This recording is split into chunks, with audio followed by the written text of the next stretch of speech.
Good morning dear student. मैं सोनाली स्वागत करती हूँ मेरे चैनल बायोलॉजी विद सोनाली में। तो आज हम देखेंगे क्लास 11 बायोलॉजी का, जो कि द लिविंग वर्ल्ड का, और एक नया टॉपिक जो कि कॉन्शियसनेस। ये है आपका कैरेक्टरिस्टिक ऑफ लिविंग ऑर्गेनिज्म का एक छोटा सा पार्ट। ऑलरेडी हम लोग प्रीवियस क्लास में रिप्रोडक्शन, ग्रोथ, मेटाबॉलिज्म, इस सभी के बारे में हम लोग डिस्कशन कर चुके हैं। आज हम देखेंगे कॉन्शियसनेस, इसके बारे में हम लोग डिस्कशन करेंगे। जो भी मेरे चैनल पे नए आए हैं, अगर आप प्रीवियस क्लास नहीं देखे हैं तो प्लीज़ जाके आप प्रीवियस क्लास देख सकते हैं। इसके अलावा हम लोग यहाँ पर थ्योरी कंप्लीट करने के साथ साथ इसके साथ साथ हम लोग एमसीक्यू सीरीज भी कर रहे हैं, ताकि जो भी बच्चे यहाँ पर क्लास 11-12 के बाद कोई भी कॉम्पिटिटिव एग्जाम देना चाहते हैं उनके लिए बहुत हेल्पफुल हो। तो आज सीरीज में हम लोग क्लास शुरू कर रहे हैं। इससे पहले जो भी मेरे चैनल पर नए आए हैं, अगर आप प्रीवियस क्लास नहीं देखे हैं तो मैं डिस्क्रिप्शन में लिंक दे दूंगी, आप जाके प्रीवियस क्लास जरूर देखिए। इसके साथ आप मेरे टेलीग्राम चैनल पर भी ज्वाइन हो सकते हैं, तो उसका लिंक भी अपने डिस्क्रिप्शन में दे दूंगी। तो कॉन्शियसनेस क्या है? सोचिए मैं ये माहौल में बैठी हूँ, अभी ये मेरा माहौल में एक छोटा सा एसी लगा है, थोड़ा सा ठंडा है, ठीक है, ठीक है, और इस माहौल में मैं बैठी हूँ। सडन मुझे बहुत ज़ोर से ये टेम्परेचर एकदम लो हो जाएगा और मुझे बहुत ज़ोर से कोल्ड लगने लगेगा। तो क्या होगा? मेरे अंदर में, मेरे जो एनवायरनमेंट में कुछ चेंजेस आया और जिसके अगेंस्ट में मेरा बॉडी कुछ रिएक्ट भी किया। लेकिन अगर सोचिए यहाँ पर सडन अगर टेम्परेचर हाई हो जाएगा तो इसके अगेंस्ट में भी मेरे बॉडी में कुछ रिएक्शन होगा, मुझे स्वेटिंग होगा, या तो फिर मैं थोड़ा सा, मतलब मुझे गर्मी होगा, मैं कंफर्टेबल फील नहीं करूँगी। तो ये सब क्या है? ये है अगर हमारे एनवायरनमेंट में थोड़ा सा भी कुछ चेंजेस होता है जिसको कि हमारा बॉडी या हम उसको डिटेक्ट कर पाते हैं, और डिटेक्ट करने के साथ साथ उसके अगेंस्ट में हम थोड़ा सा रिएक्शन भी करते हैं। इसको बोला जाता है कॉन्शियसनेस, ठीक है। जैसे कि देखिए, most obvious and technically complicated feature of all living organism. अगर हम लोग देखें तो जितने भी लिविंग ऑर्गेनिज्म, ये बहुत कॉम्प्लिकेटेड फीचर होते हैं, ठीक है। All living organism are able to detect change. अगर कुछ भी चेंज हो जाए हमारे एनवायरनमेंट में, उसके अगेंस्ट में हम थोड़ा डिटेक्ट मतलब क्या, पहचान कर पाते हैं। उस चेंजेस को हम लोग पहचान कर पाते हैं, पहचानते हैं कि हाँ ये सारा चेंजेस आया है। जैसे कि sense their surrounding and can also response to them. उनका जो सराउंडिंग है उसको वो समझ पाते हैं कि इसमें थोड़ा सा कुछ चेंजेस आ गया है, और उसके अगेंस्ट में वो लोग कुछ रेस्पॉन्स भी करते हैं। तो इसमें हमारा डिफरेंट टाइप ऑफ कॉन्शियसनेस है। जैसे कि सेंसिटिविटी। सेंसिटिविटी क्या है?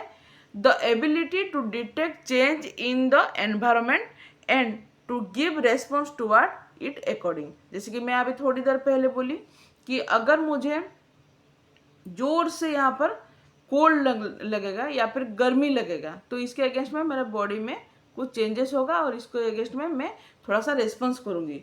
अगर जोर से कोल्ड लगा तो मैं अपना एसी बंद कर दूँगी। शायद अगर हो सके तो मैं स्वेटर भी, अपने स्वेटर ले लूँगी। या तो फिर अगर मुझे बहुत ज़ोर से अगर गर्मी लगा तो मैं यहाँ पर फैन चलाऊँगी, एसी, और थोड़ा सा उसका जो टेम्परेचर है थोड़ा सा डाउन कर दूँगी। ये सारा क्या है, क्यों करूँगी? क्योंकि मैं थोड़ा सा क्यों इसके रेस्पॉन्स करूँगी? क्योंकि मेरे बॉडी में कुछ चेंजेस आया, ठीक है। तो ये हो गया आपका सेंसिटिविटी। स्टिमुलस क्या है? Any change that can be detected by the organism is called stimulus. अगर कोई भी किसी भी तरह से चेंज हो जाए और उसको मैं अगर डिटेक्ट कर पाऊँ, अगर पहचान पाए, मेरे बॉडी में अगर पहचान कर पाया कि हाँ ये चेंज हुआ है, उसको बोलते हैं स्टिमुलस, ठीक है। तो this can be physical, physical भी हो सकता है। देखिए फिजिकल में क्या होता है? Intensity, duration, direction of light, sound, change in temperature, duration of day light etcetera, ये सभी है केमिकल। जैसे कि मैं अभी टेम्परेचर के बारे में एग्जांपल दी।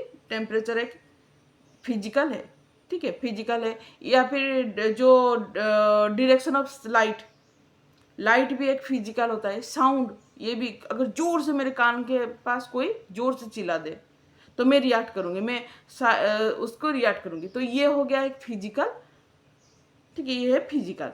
इसके साथ अगर देखें तो केमिकल क्या है? केमिकल है जैसे कि एसिड या फिर पोल्यूटेंट। अगर जोर से एसिड हुआ है, एसिड मतलब अगर एसिड के अगेंस्ट में, ये केमिकल है, कुछ केमिकल रिएक्शन होने से एसिड होता है, या तो फिर पोल्यूटेंट, ठीक है, इसके इसको ये सभी है केमिकल, ठीक है, हाँ केमिकल ये रिएक्शन। बायोलॉजिकल है अदर ऑर्गेनिज्म, अगर अदर ऑर्गेनिज्म के थ्रू अगर मुझ में कुछ सेंसिटिविटी आया, जैसे अगर सोचिए अगर मुझे चींटी ने यहाँ पर काट लिया, अगर अगर अदर ऑर्गेनिज्म मुझे कुछ हार्म किया, तो उसके अगेंस्ट में अगर मैं जो इस तरह से जो भी रिएक्शन करूंगी तो उसको बायोलॉजिकल स्टिमुलस बोला जाता है, ठीक है। तो देखिए, some animals like goat, sheep, horse, plant like radish, soybean produce offspring at specific season only like winter और समर और ऑटम। तो ये भी एक आपका कॉन्शियसनेस है। जैसे कि देखिए, कुछ ऐसे ऑर्गेनिज्म होते हैं या फिर प्लांट होते हैं, वो सीजन के अकॉर्डिंग अपना रिप्रोडक्शन करते हैं। सभी सीजन में वो लोग रिप्रोडक्शन नहीं करते। तो देखिए, उनका एक स्पेसिफिक सीजन है, तो ये इसी सीजन में वो लोग रिप्रोडक्शन करेंगे। तो ये भी एक तरह का कॉन्शियसनेस होता है, ठीक है। तो ये याद हो गया, ठीक है। जैसे कि गोट है या फिर शीप, हॉर्स, जैसे कि अगर प्लांट में ले जाए सोयाबीन, रेडिश, ये सब सारा सीजनल ब्रीडिंग करते हैं ये लोग, ठीक है। तो ये पता चला, they are known to seasonal breeders आज their reproductive behavior change with length of day, that is photo period. इसीलिए उसको फोटो पीरियड भी बोला जाता है, क्योंकि उनका जो लेंथ ऑफ डे है इसी के अकॉर्डिंग इनका क्या होता है, रिप्रोडक्शन बिहेवियर में भी चेंजेस होता है, ठीक है। तो ये रिप्रोडक्शन में भी हो गया, ठीक है। अच्छा, सेल्फ कॉन्शियसनेस क्या है? Human is the only organism who is aware of himself और हरसेल्फ, ही और she can has awareness of surrounding. जैसे कि मैं अभी थोड़ी देर पहले बोली कि मेरे सराउंडिंग में अगर कुछ चेंजेस आया है तो उसके अकॉर्डिंग मेरे बॉडी में भी रिएक्ट करेगा, मैं भी रिएक्ट करूँगी। तो ये क्या है, मुझ में उतना सेंस है या फिर कॉन्शियसनेस है। तो इसको बोला जाता है सेल्फ कॉन्शियसनेस, ठीक है। इसको बोला जाता है सेल्फ कॉन्शियसनेस, ठीक है। ही और सी कैन रिलेट हिज और her mind to changes taking place in the world. तो उसके माइंड में इतना तो पता चलता है कि हाँ, कुछ तो मेरे सराउंडिंग में या फिर वर्ल्ड में कुछ तो चेंजेस हुआ है, जिसके वजह से मैं उसके अगेंस्ट में मेरे बॉडी में कुछ रिएक्शन हुआ है। Human is intelligent with thought and feeling. तो इसीलिए हमारे अंदर एक सेल्फ कॉन्शियसनेस होता है। सेंसिटिविटी और कॉन्शियसनेस इज डिफाइनिंग प्रॉपरली और लिविंग ऑर्गेनिज्म। तो इसको हम लोग बोलते हैं कि ये लिविंग ऑर्गेनिज्म का प्रॉपर्टी है और डिफाइनिंग प्रॉपर्टी है। तो यहाँ पर ये लाइन को आपको याद रखना है।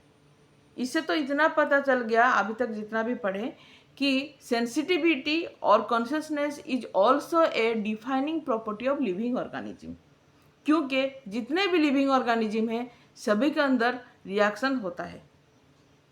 अभी हम लोग एनिमल्स और प्लांट को लेके भी बोले कि वो लोग क्या करते हैं, सीजन के अकॉर्डिंग अपना रिप्रोडक्शन करते हैं। तो उनके अंदर भी एक कॉन्शियस होता है, ठीक है। ड्यूरेशन ऑफ लाइट या भी ड्यूरेशन ऑफ डे, इसके अकॉर्डिंग उन लोग रिप्रोडक्शन करते हैं। किसी भी एनवायरनमेंट में कोई किसी भी तरह से चेंजेस होता है तो हमारे बॉडी में रिएक्शन होता है। हम उसके अगेंस्ट में हमको पता चलता है कि हाँ ये हुआ है, हमारे एनवायरनमेंट में कुछ चेंजेस हुआ है। तो ये सभी से तो एक चीज़ तो पता चला है कि जितने भी लिविंग ऑर्गेनिज्म है कहीं ना कहीं उनके अंदर कॉन्शियसनेस और सेंसिटिविटी होता है, कहीं ना कहीं डेफिनेटली होता है, ठीक है। इसीलिए अगर हम लोग बोल सकते हैं कि आपका जो सेंसिटिविटी और कॉन्शियसनेस एक डिफाइनिंग प्रॉपर्टी है। तो अभी तक हमको इतना पता चला कि कैरेक्टरिस्टिक जितना भी है उसमें कौन सा डिफाइनिंग कैरेक्टर है और कौन सा डिफाइनिंग कैरेक्टर नहीं है। तो इसके साथ आज का ये क्लास खत्म हुआ। नेक्स्ट क्लास में और एक नया टॉपिक देखेंगे। तब तक लिए थैंक यू, बाय।